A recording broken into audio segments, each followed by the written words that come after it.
So Garth and I had planned to go to a cavern we found out about that was in Townsend. But on one of the mornings at the hotel when we were chatting with another couple, they had told us about one they went to that had a lake in the crater area and you could take a little boat ride. So we thought we would check that one out instead. And we did. So we had a wonderful trip, but this will show you some of what we saw.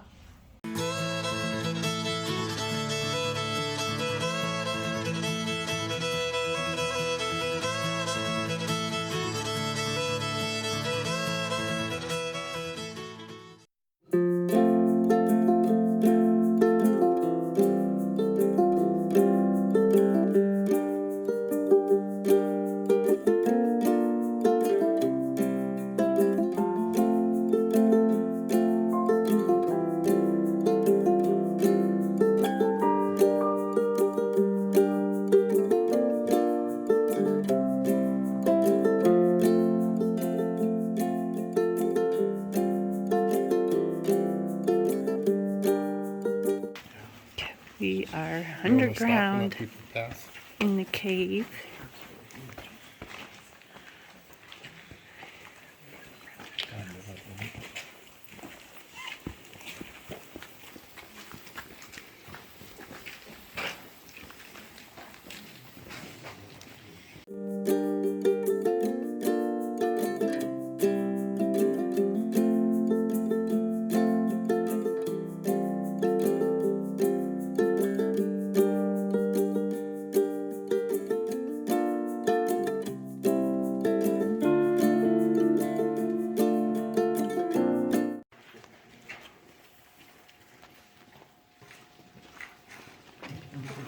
Alrighty, y'all, this room right over here, this is what we call our sand room.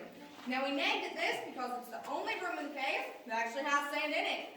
The early Sweetwater settlers would bring down their fruits, vegetables, and other preservatives, bury it in the sand, and because of the cave's constant 58-degree temperature, it kind of worked like an old-timey refrigerator. Now, if you look up on the wall, these are what we call water lines or water marks. It's where the water used to reside at a certain point in time in this particular part of the cave.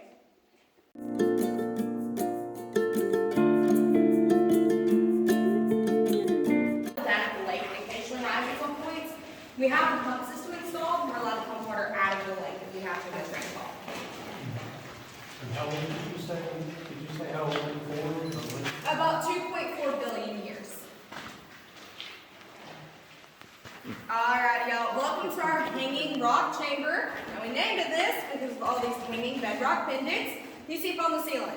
Now, keep in mind, this is a lake-formed cave. Two natural springs met in the middle here. When they met, they created whirlpools, taking away the dirt and the limestone. That's what left us these hanging bedrock pendants and the smoother surfaces you're seeing up on the ceiling. Now, if y'all look right up here for me, this is the entrance to what we call the big room. The big room is the second largest room we have access to. It's also where the natural entrance is located. The natural entrance is 132 uneven stairs put at a 45-degree angle, which is the exact reason we all came down to the big yellow tunnel. Now, also there in the 1940s, in the back of the big room, they found a pretty deep pit. At the bottom of this pit, they found the remains of an ancient Pleistocene jaguar. We sent these remains off to our Natural History Museum in New York. They sent us back a brass molding of what they believe the cat's face looked like and an imprint was called. Now, I should still have these. They're from that glass showcase in the lobby I mentioned. Like I said, y'all are more than welcome to go check those out after the tour.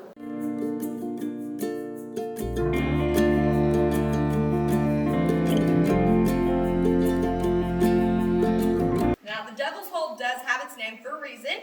Rumor has it, if you look in this hole, see nothing but a glowing red hole, you have been good. But if you look in this hole, see the face of the devil himself staring right back at you, you've probably been bad. Now, hesitation means guilt, so y'all can go ahead and have a look.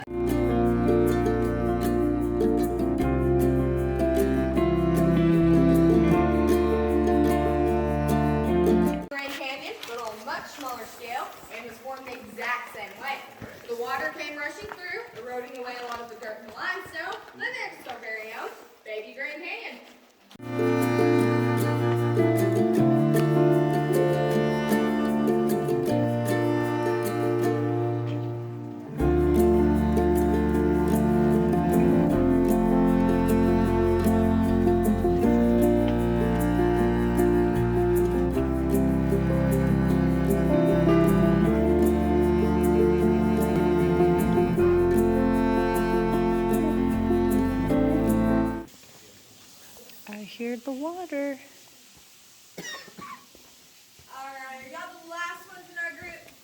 No.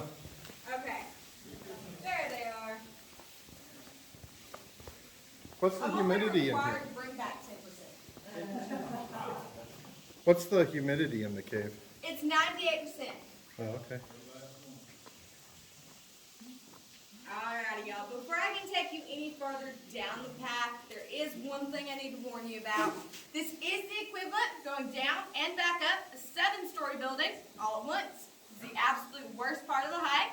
Now keep in mind, going down is completely optional. Coming back up is completely mandatory. So if you feel like you cannot make the walk back up for whatever reason, I completely understand. You're more than welcome to have a seat right over here at our first rest stop. Yep. I'd do it the other way. Turn it. All the video stuff I do goes this direction. So anyway, they said this is Crystal Falls, 98% pure, 2% minerals, including magnesium.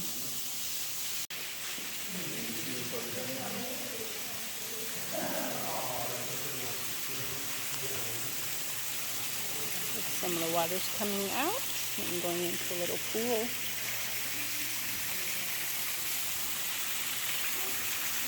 The waterfall. I'm not sure if you can really see that very well. Alright, there's the waterfall coming through the rock.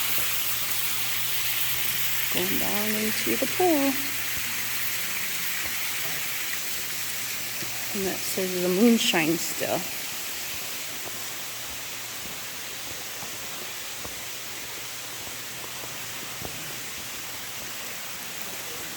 And the water.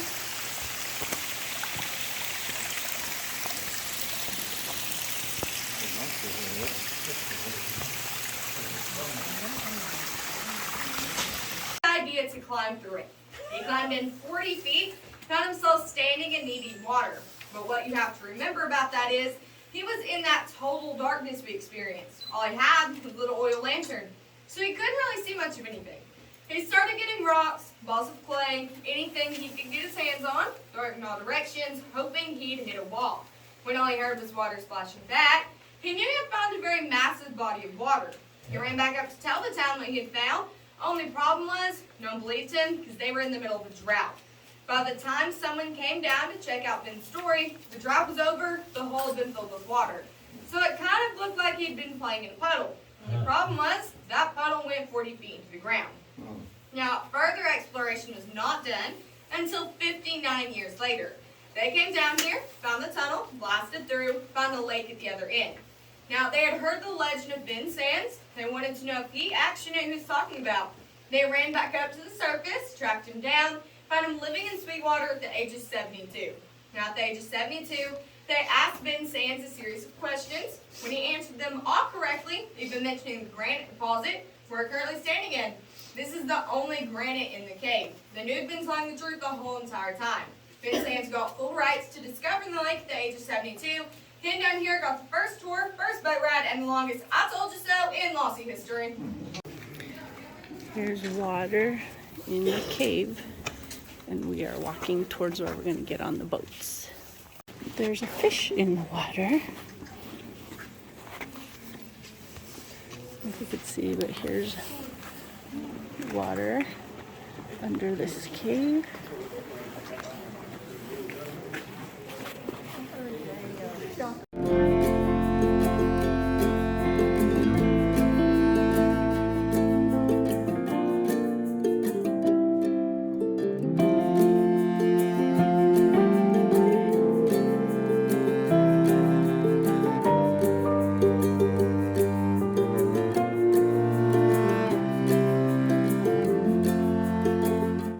Is the population already always growing, or are they like neutered or something?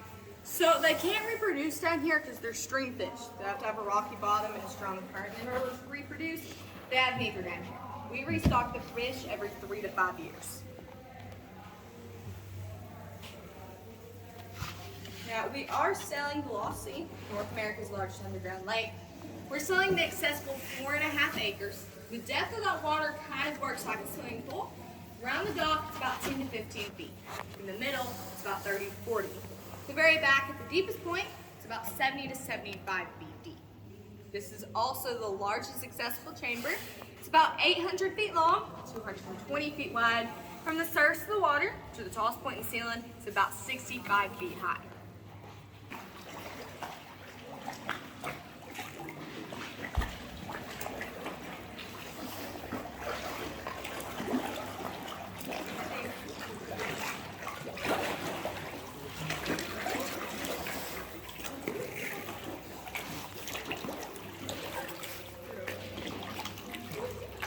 So at the end of the day, do they stop eating?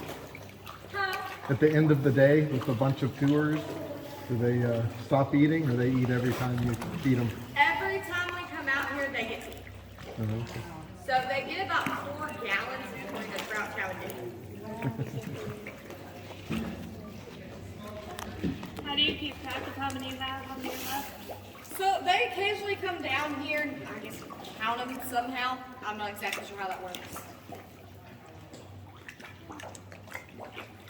I know they try and keep track of them. They know how many they put down here. They know how many they have to take out.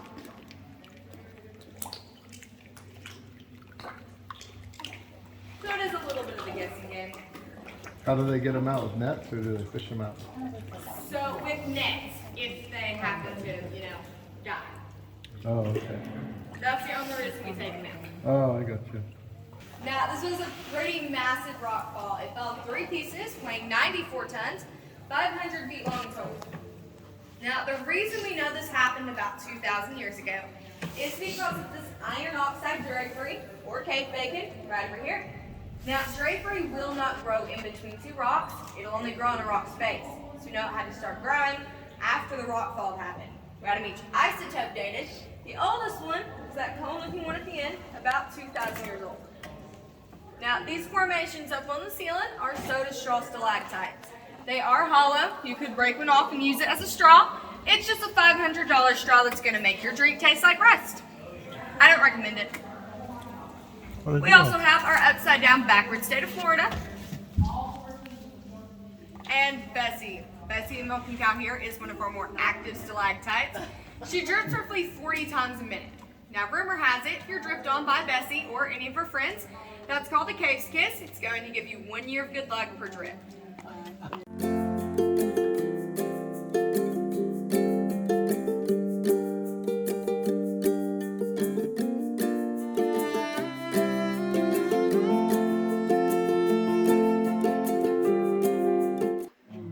We also like to thank Nemo. Nemo here is a baby stalactite. Feel free to say, aww. Now, that dike's spelled around in some moisture, right? So calcite. If you come back in about 1,000 years or so, it's going to be all grown up like the other big boys you see right over here. They grow up so fast.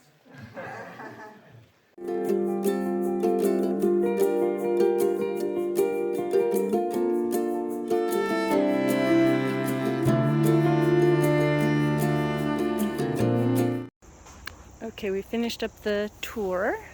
We're outside now and they have some shops. Here's obviously a blacksmith shop. This one was a general store. Then they have a wishing well and a sweet shop and like a blown glass place in the back. So I'm gonna go check out a few more places. Here's the inside of this blacksmith shop. Horseshoes, different tools.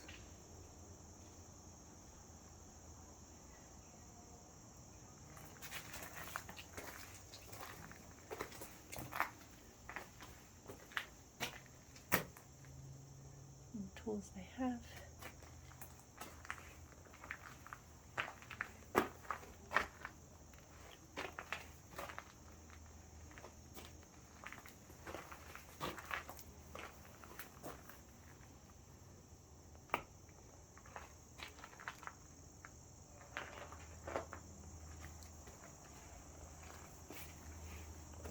And the bellows and where they would hammer.